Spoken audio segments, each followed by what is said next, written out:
I saw most of Ashby's films in the 70s as they came out. Not The Landlord, because that didn't get big distribution, but I saw Harold and Maude many times in the 70s, and the rest of them, but I had not seen The Last Detail, probably because it was known for being so dirty.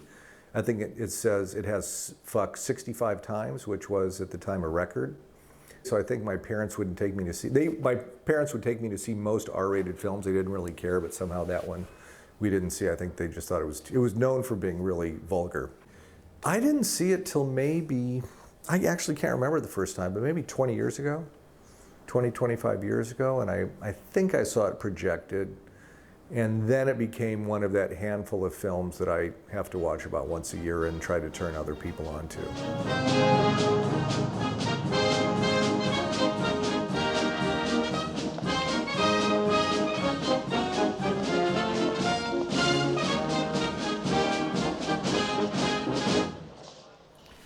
I don't feel entirely capable of discussing the novel, but I have read Robert Towne's screenplay, and I can tell you that when people say, I mean, typically among filmmakers or aspiring filmmakers, they say, well, what screenplay book should I read?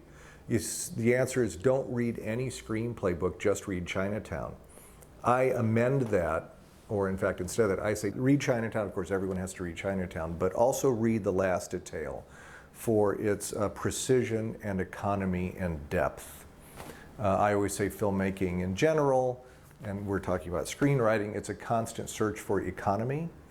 In the screenplay, you want it as short as possible. The directing, you want the flexibility, you want the rhythm, the metronome rhythm as fast as possible given who the director is. And then in editing, of course, you look for the greatest economy, even if the movie is 9 hours long.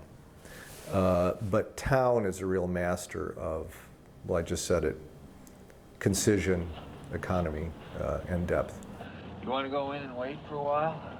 What for? Well, she might come home early. No. No, thanks. Well, at least you could sit in your own house. Maybe we can get in.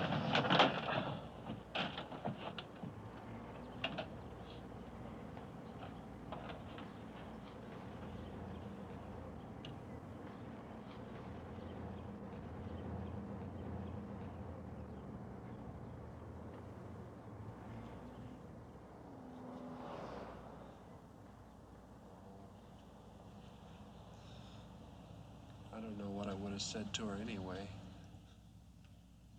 I'm born in 1961, so I was a teenager in the 70s. I graduated from high school 1979. It was the 70s, and I was a big movie fan. So I'd always liked movies from, for earlier in film history, and of course still do. But the films in the 70s were the films that most made me want to become a filmmaker myself. And those films, which are now considered art films or from a different time, those are the films that taught me what an adult commercial American film is. And I am still trying to make 70s movies. Where you going? Okay. Yeah, well now, if that don't make you just want to shit in your flat hat, man. Look what you went, look what you... I hope you're satisfied. Well, you're the one insisted we take him to see his mother. I hate this detail. I hate this fucking chicken shit detail. They should never go out of style. We should always have what we think of as 70s movies.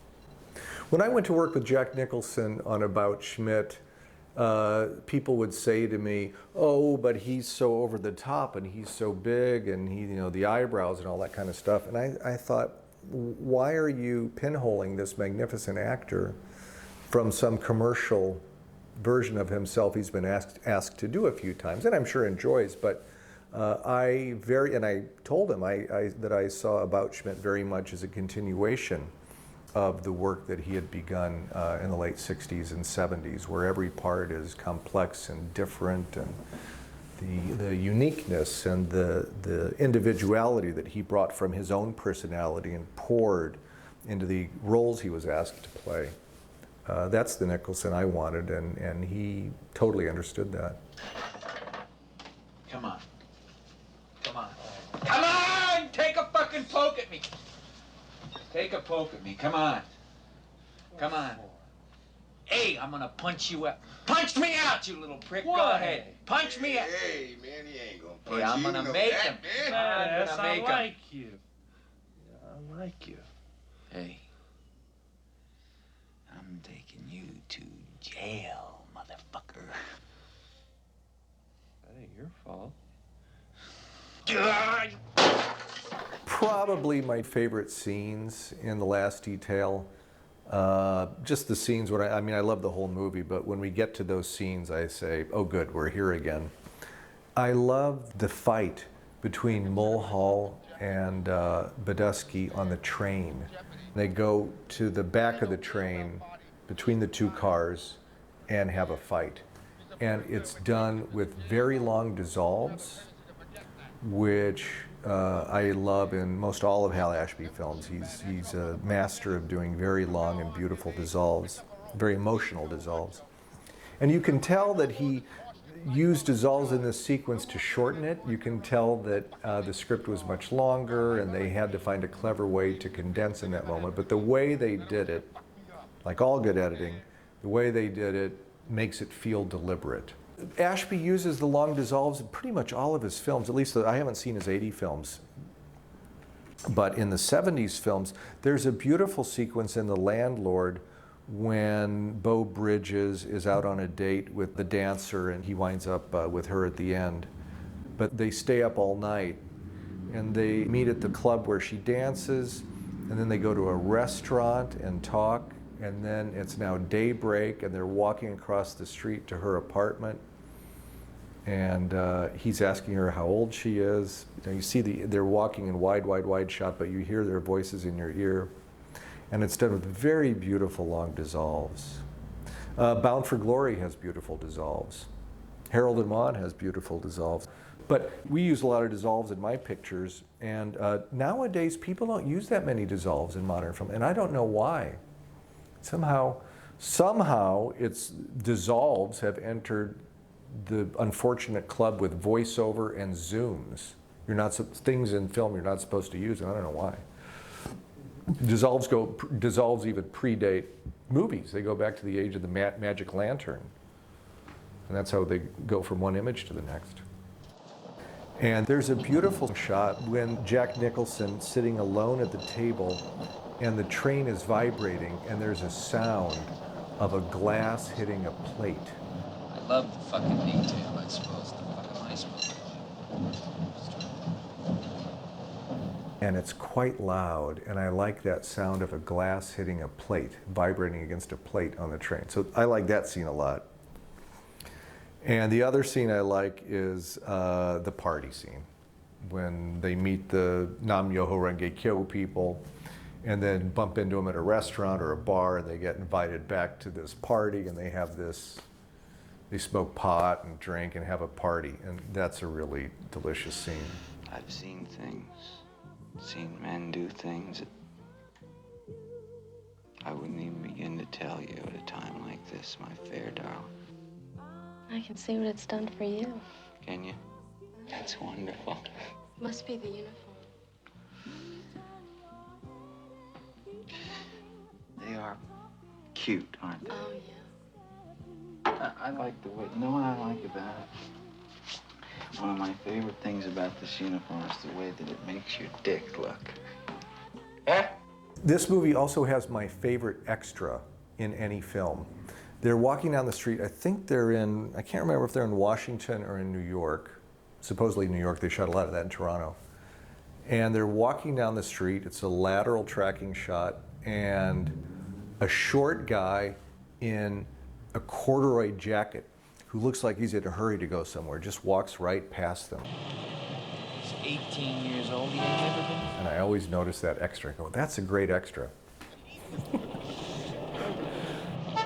The wonderful patheticness of these guys is, I love it when they're drinking, they somehow can't go to a bar, and they buy cans of beer and drink them in a parking garage. The Human Torch, when he goes like this, he throws a ball of flames off on you and the fucking building goes up like an explosion. And littler guy flies around with him. And I also like later when it's really cold, I think there's even snow on the ground, and they have a picnic with hot dogs out in a park, and one of them forgets to bring the buns. Those are very beautiful scenes. What's he doing? Bravo, Yankee. Bravo, Yankee. Bye-bye, end of the word. Hey, this son of a bitch is running away, Meadow! Bye-bye. And then when they have to chase Larry through the snow and he trips, and in that long shot they have to beat him up.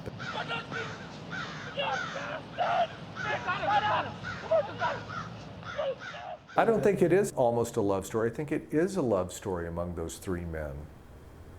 And that's another thing of the age too, is love stories among men. I'm blanking on others, but this and Midnight Cowboy are very beautiful love stories among men. And the thing that's so heartbreaking about The Last Detail is that it's an impossible love, because they have these roles which are defined for them by the military.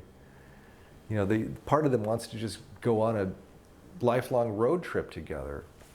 And just the fact that they take such pity on this poor guy and want him to have a beautiful experience before he goes to prison. As I say, they love him and he loves them. He tells them how much he loves them. He says they're my best friends. I couldn't. Why not? I would be their ass. What do you owe them? They're my best friends, Donna. I'll tell you what I don't like about the movie. It's the one thing I don't like. And I understand the choice, but ultimately I don't think it works as well as another choice might have for the film, which is the mock military music. He has some regular score, but then when he wants to sort of make fun of the fact that Ashby, make fun of the fact they're in the military and supposedly military people act with such appropriateness and they're acting like such scoundrels, he plays kind of a military march.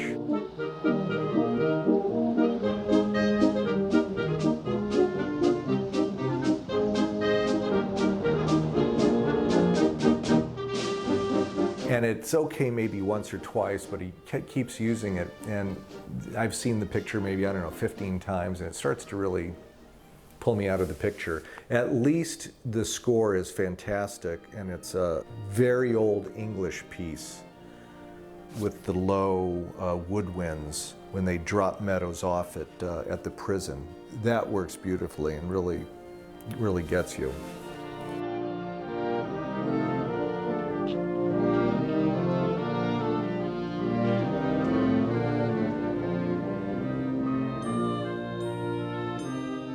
The sequel to The Last Detail, Ponicsan wrote a sequel that reached my hands, I don't know, maybe 6 years ago. We're speaking now in 2016, so maybe around 2010, maybe earlier. I can't exactly remember. But anyway, the idea was to take the three characters and where they are now in their 60s or 70s or whatever they are, and put them on a mission together. And the mission had something, it's been a while since I read it, it had something to do with getting a body, the body of a soldier killed in Iraq, to burial or to his mother or something. And I believe maybe it was Meadows' son.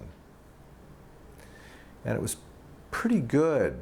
I liked it. I flirted with it for a while. Chose not to do it.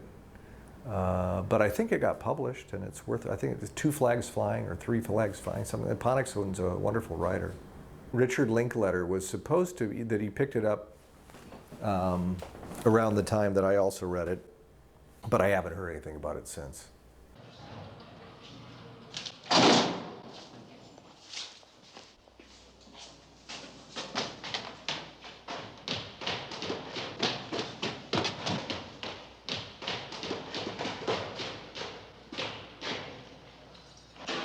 One of my criteria for a great film is that no matter how many times I see it, I can still cry in it. And So far, the last detail never disappoints me. The film gets me every time.